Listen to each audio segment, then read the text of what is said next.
এক গ্রামে ছিল এক দুষ্টু বানর। সে সবার গাছ থেকে ফল চুরি করে খেত। একদিন সে জঙ্গলের ভেতরে একটা অদ্ভুত আম গাছ দেখল। গাছটা ঝকঝকে সোনালি আমে ভরা।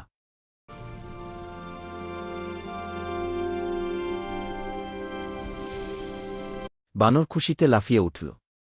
সে একসাথে 10টা আম ছিঁড়তে গেল। হঠাৎ গাছ থেকে একটা কণ্ঠ শোনা গেল, একটা করে নাও, বেশি নিলে সব হারাবে। বানর শুনল না। সে 2 হাতে অনেকগুলো আম ধরল। কিন্তু আশ্চর্য, সব আম হঠাৎ পাথরে পরিণত হল। ভয়ে বানর সব ফেলে দিল।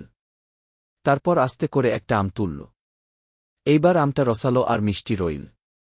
গাছ আবার বল, লোভ করলে সুখ থাকে না, ভাগ করে নিলে আনন্দ বাড়ে। হ্যাঁ, বুঝেছি। সেদিন থেকে বানর আর কখনো লোভ করল না। সে ফল ভাগ করে খেতে শিখল। শিক্ষা: লোভ করলে শেষ পর্যন্ত ক্ষতি হয়। অল্পতেই সন্তুষ্ট থাকতে শিখতে হয়।